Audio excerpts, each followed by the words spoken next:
ये नहीं हो सकता, इट्स इम्पॉसिबल। अनन्या की कंपनी में इन्वेस्ट करने आए 1000 करोड़ की कंपनी का मालिक अभिनव के सामने अपने घुटनों पर बैठ गया और बोला, हमारे 18 सालों की खोज खत्म हुई, टाइगर।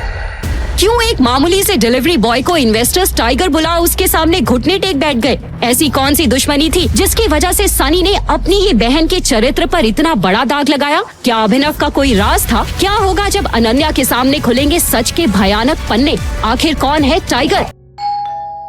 शाम को लगातार बजती घंटी की आवाज ने अभिनव को जगा दिया। दरवाजे पे उसकी बीवी अनन्या थी। उसने अभिनव के बिखरे हुए बाल और सिलवटों वाले कपड़े देखकर तुरंत ही उससे पूछा, तुम वापस कब आए?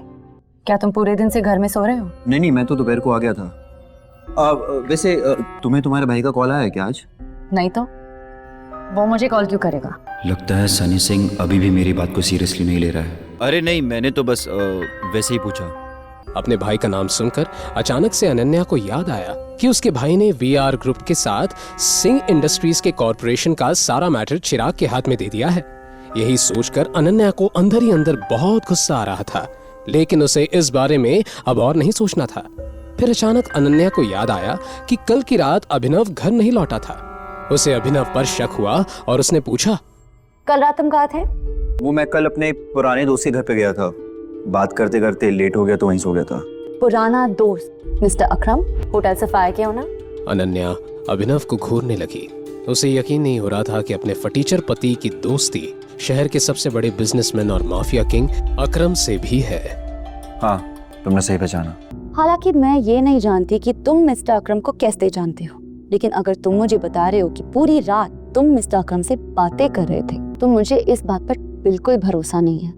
ये बोलने के बाद अनन्या ने टीवी का रिमोट उठाया और टीवी ऑन करते हुए बोली, वैसे मिस्टर अकरम किस टाइप के इंसान है? मतलब? क्या उनके पास इतना टाइम है कि पूरी रात तुम्हारे साथ बातें करें? तुम्हें क्या लगता है तुम मुझे कुछ भी कहोगी और मैं मान लूंगी?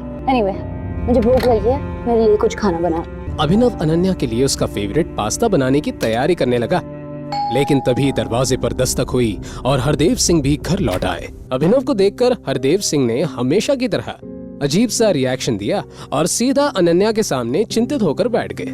दादाजी क्या हुआ? आपका मूड किसने ऑफ कर दिया? अरे और कौन हो सकता है बेटा, वो एक ही तो है जिसने जिंदगी में कुछ नहीं सीखा है सिवाय बड़ों की डिसरिस्पेक्ट करने के। दादाजी आखिर बात क्या है? आप मुझे बताओ, मैं उसकी खटिया खड़ी कर दूंगी। खटिया खड़ी करने जैसी कोई बात नहीं। मैं तुम दोनों को लेकर ही परेशान हूँ। तुम दोनों का IVF प्रोसेस कई बार फेल हो चुका है। मुझे तो लगता है अभिनव में कोई जेनेटिक डिसऑर्डर है। एक तो अनाथ है, परिवार का आता पता नहीं, जरूर इसके जीन्स में कोई फॉल्ट होगा। ये बोलते हुए हरदेव का ध्यान किचन की तरफ गया और फिर वो अभिनव को सुनाई दे ऐसी आवाज में बोले, अरे मैं तो चाहता हूँ अभिनव एक बार अपना फिजिकल एग्जामिनेशन करवा ले।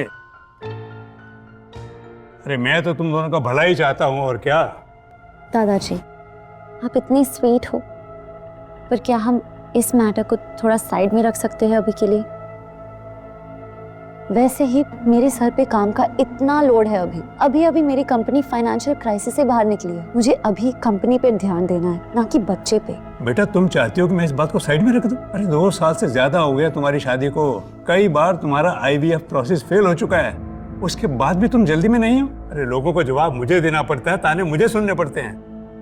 अरे ऐसा है ना, आगे से लोगों को जवाब खुद ही दे दिया करना। दादाजी प्लीज, मुझे इस टॉपिक पे अभी बात नहीं करनी। अनन्या, अपनी पसंदीदा पास्ता देखकर अनन्या के चेहरे पर स्माइल आ गई। पहली बार अभिनव की तरफ से अनन्या को केयर फील हुई। हालांकि अभिनव तो ऐसा 2 साल से कर रहा था, पर अनन्या ने अभिनव को ध्यान से देखा ही कहाँ था। आज देखा तो पास्ता जैसी छोटी चीज भी उसे भा गई। आगे की कहानी जानने के लिए देखें अगला एपिसोड सिर्फ पॉकेट FM के YouTube चैनल पर, और द रिटर्न ऑफ टाइगर के सारे एपिसोड्स को सुनने के लिए डिस्क्रिप्शन में दी लिंक से डाउनलोड करें पॉकेट FM ऐप।